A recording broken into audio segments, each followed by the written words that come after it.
I'm Bailey Santop, and I'll be talking about the Navajo code talkers of World War II.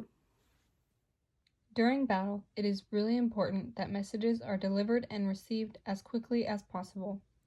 It is even more important that these messages are encoded so the enemy does not know about plans in advance. During World War II, the Marine Corps used one of the thousands of languages spoken in the world to create an unbreakable code. That code became known as Navajo. In 1942, Philip Johnston was reading a newspaper article about an armored division in Louisiana that was attempting to come up with another code using Native American languages. Johnston knew the perfect Native American language to utilize a new, unbreakable code. As a child, Johnston spent most of his childhood on a Navajo reservation while his parents served there as missionaries. He grew up learning the Navajo language and customs.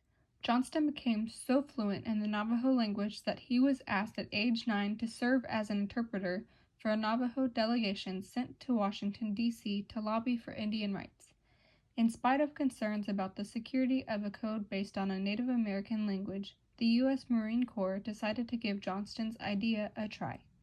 They approved a pilot project with 30 Navajos and allowed Johnston to enlist and participate in the program.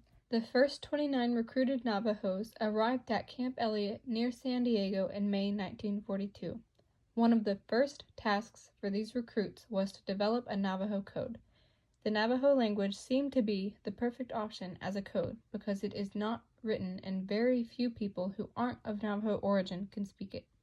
However, the Marine Corps took the code to the next level and made it virtually unbreakable by further encoding the language with word substitution.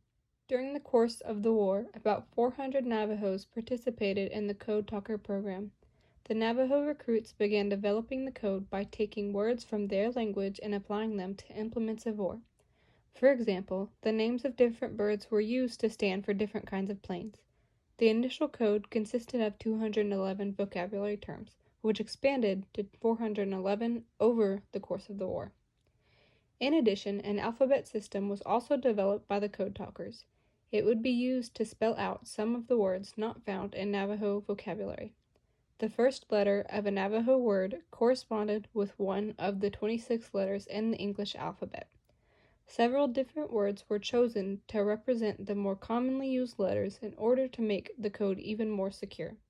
A skeptical lieutenant decided to test their skills and the code before trusting them to deliver actual combat messages. The Code Talkers successfully transmitted, and retranslated a test message in 2.5 minutes. Without using the Navajo code, it could take hours for a soldier to complete the same task. From then on, the Code Talkers were used in every major operation involving the Marines in the Pacific Theater. Their primary job was to transmit tactical information over telephone and radio. During the invasion of Iwo Jima, 6 Navajo Code Talkers were operating continuously. They sent more than 800 messages, and all of the messages were transmitted without error. The Navajo Code Talkers were treated with the utmost respect by their fellow Marines. The hard work of the Navajo Code Talkers was not recognized until after the declassification of the operation in 1968. President Ronald Reagan gave the Code Talkers a certificate of recognition and declared August 14th Navajo Code Talkers Day in 1942. In 2000, President Bill Clinton signed a law which awarded the Congressional Gold Medal to the original 29 Code Talkers. President George W. Bush presented the medals to the 4 surviving Code Talkers at a ceremony held in the Capitol Rotunda in Washington in July 2001. Even though we started out with only 29 Code Talkers, by the end of the war, there were more than 400. Native Americans from at least 14 other nations and tribes were among those 400, working to keep the Axis from breaking encrypted, vitally important information. During the time they served, Native Americans were subject to many racist and unethical policies in the United States. Some states actively worked to bar Native Americans from voting by using similar tactics that were used to keep African Americans from the polls. In fact, their right to vote wasn't secured until the 1965 Voting Rights Act. Code Talkers volunteered and were drafted. Some were so excited to participate that they lied about their age. while others did not wish to participate but had no choice. Roughly 25% of all Native American men were in the military during World War II. Codes were split into two types, Type 1 and Type 2. Type 1 was a code created from Native American language and used for very important messages that could not run the risk of being broken. Type 2 was a code that basically was a direct translation from English to Navajo and then back to English. 13 Comanche code talkers were assigned to the 4th Infantry Division when it landed at Normandy in June 1944. Navajo code talkers continued to be used after World War II. The nature of their work, both during and after the war, delayed public knowledge of their wartime service. Only in the 1990s, helped by several broadcast documentaries, did the general public learn of the code talkers' exploits.